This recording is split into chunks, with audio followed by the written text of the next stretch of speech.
नमस्कार सभी को। एक बार पुनः आप सभी का हार्दिक स्वागत अभिनंदन है।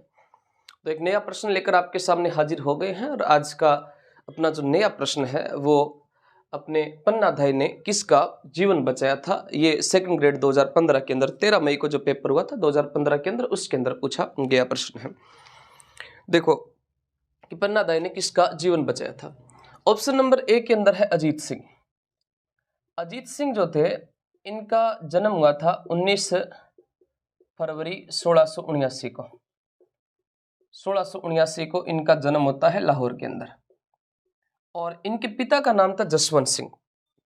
औरंगजेब जो थे इन्होंने जसवंत सिंह की मृत्यु के बाद में जोधपुर की भूमि को खालसा घोषित कर दिया था, क्योंकि जसवंत सिंह की जब 28 नवंबर 1678 को मृत्यु होती है तो उनके कोई संतान नहीं थी और उनकी निसंतान मृत्यु का फायदा औरंगजेब ने उठाया और औरंगजेब की भूमि को खालसा किया था और लगभग 30 वर्ष तक जो जोधपुर की भूमि थी उसको औरंगजेब ने क्या कर दिया था, खालसा कर दिया था। अब कालांतर में इनकी दो पत्नियां थी जसवंत सिंह की, एक तो जस कंवर यादवी और एक नरुका। इनके दोनों के एक पुत्र होता है। जस कंवर यादवी का पुत्र अजीत सिंह था और नरुका का पुत्र दलथमन था। जब दोनों पुत्र हुए तो औरंगजेब को किसी ने आकर कहा कि महाराज जोधपुर को एक टाबर की आवश्यकता थी, इनके टाबर 2 हुए हैं और अब आपको ज्यादा राजी होने की आवश्यकता है नहीं। औरंगजेब ने कहा टेंशन मत लो। अब औरंगजेब जो है, इस औरंगजेब ने दुर्गादास राठौड़ जो अजीत सिंह की रक्षा कर रहे थे उनके पास में पत्र भेजा कि भाई आप ऐसे करके दोनों टाबरों को दिल्ली या आगरा लेकर आइएगा और मैं इनमें से किसी एक को क्या बना दूंगा, उत्तराधिकारी बना दूंगा। उन्होंने कहा ठीक है। अब औरंगजेब की बात मानकर ये अजीत सिंह और दलथमन को लेकर गए थे। औरंगजेब ने दोनों को जेल में डाल दिया था। अब दुर्गादास राठौड़ जो है, इस दुर्गादास राठौड़ ने आजाद करवाया था किसको, अजीत सिंह को। और अजीत सिंह को आजाद करवाया तो कहते हैं कि औरंगजेब के यहाँ पर कोई नकली अजीत सिंह बनाकर किसी टाबर को छोड़ा था जिसका नाम औरंगजेब ने मोहम्मदी राज भी रखा था। और जब इनको आजाद करवाया था तो यहाँ से अजीत सिंह जो थे इनको कालंदरी गांव सिरोही के अंदर रखा गया था। कालंदरी गांव पड़ता है अपना सिरोही के अंदर और कालंदरी गांव सिरोही में जयदेव ब्राह्मण के घर रखा था। जयदेव ब्राह्मण, कालंदरी गांव सिरोही में जयदेव ब्राह्मण के घर रखा और यहाँ पर अजीत सिंह का जो लालन पोषण था, ये लालन पोषण किसने किया था, तो यहाँ पर लालन पोषण जो था ये गोराधाई ने किया था। गोराधाई, और गोराधाई जो है, इस गोराधाई को मारवाड़ की पन्नाधाई कहा जाता है। मारवाड़ की पन्नाधाई, गोराधाई को मारवाड़ की पन्नाधाई कहते हैं। और गोराधाई जो थी इसकी माता का नाम था रूपाधाई और रूपाधाई अपने जसवंत सिंह की दाई थी। जसवंत सिंह की दाइमा का नाम था रूपाधाई और गोराधाई का नाम जो है वो मारवाड़ के राष्ट्रीय गीत धुनसा में मिलता है। धुनसा या धुनसो करके मारवाड़ का एक राष्ट्रीय गीत आता, उसमें गोराधाई का नाम मिलता है। गुहिल जो थे ये अपने मेवाड़ के अंदर गुहिल वंश के संस्थापक हैं। मेवाड़ में कौन से वंश के, तो मेवाड़ में जो अपना वंश था जिसका नाम था गुहिल वंश, और इस मेवाड़ में गुहिल वंश के संस्थापक आदि पुरुष और मूल पुरुष जिसको बोलते हैं, जिनका नाम था साथियों गुहिल। और जो गुहिल थे इनके पिता का नाम शिलादित्य था। पिता का नाम क्या था, पिता का नाम था शिलादित्य। इनके पिता का नाम था शिलादित्य, शिलादित्य नाम था। और इनकी माता का नाम था पुष्पावती। इनकी माता का नाम था पुष्पावती, पुष्पावती करके इनकी क्या थी, माता थी। पिता का नाम शिलादित्य और माता का नाम क्या था, पुष्पावती था।